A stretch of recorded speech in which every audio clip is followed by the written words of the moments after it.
Jeremy Corbyn will directly address his own leadership qualities. The first time in the election campaign, as Labour strategists seek to depict the party leader as warm and approachable in contrast to Theresa May's controlled and distant campaign so far.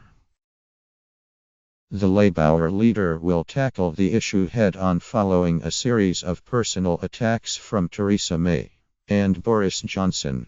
The latter earlier this week branded Corbyn not just a mutton-headed mugwump, but a danger to security. It is understood that in a speech in East London on Saturday, Corbyn will make the case that he will be a different type of Prime Minister, as a leader who is willing to engage with ordinary people. On Friday, in a foretaste of his speech, Corbyn said May had been hiding from the public and showing contempt for them. After it emerged she gave a rally at a business centre in Leeds in front of cheering activists only after workers had gone home. The day. May has been repeating a stock phrase about her own strong and stable leadership at every opportunity, while claiming Corbyn is a risk to the country and the economy. A number of Labour MPs have avoided putting Corbyn on their election leaflets. May has a personal lead in the polls, preferring to emphasise the party's policies and role as an opposition.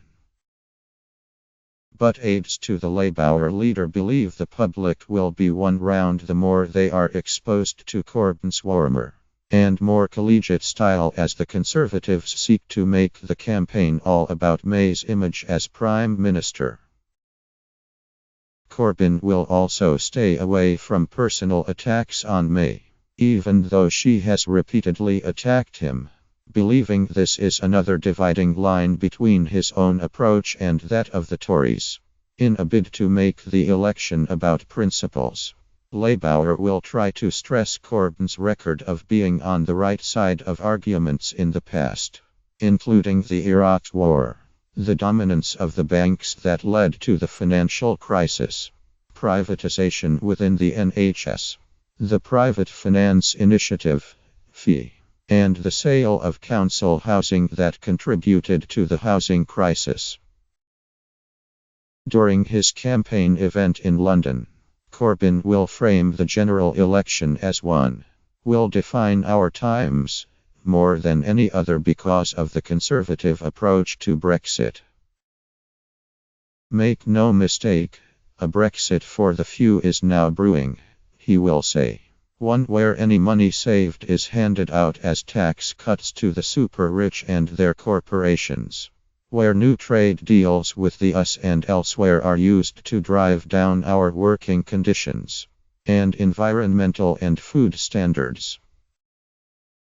He will argue that the Conservatives, friends, and backers are unlikely to suffer when things go wrong with May's version of Brexit as wages slide and jobs become even less secure.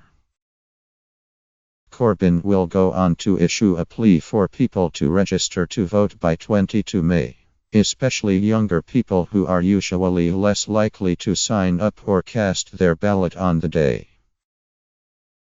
Younger voters are more likely to back Labour, according to opinion polls, with the latest Guardian /ICM poll showing a strong lead for the party with 18-2 to 4-year-olds. And level pegging with the Conservatives among 25- to 3-4-year-olds. Over 2.4 million young people are missing from the UK's electoral register. Barely 40% of 18- to 4-year-olds turn out to vote, Corbyn said. The Conservatives are more than happy with this state of affairs. Apathy and resignation will secure them seats on election day. It's not that our young people don't have the energy and talent to succeed. Our country is full of potential. But something hangs on people's lips, though it typically goes unspoken.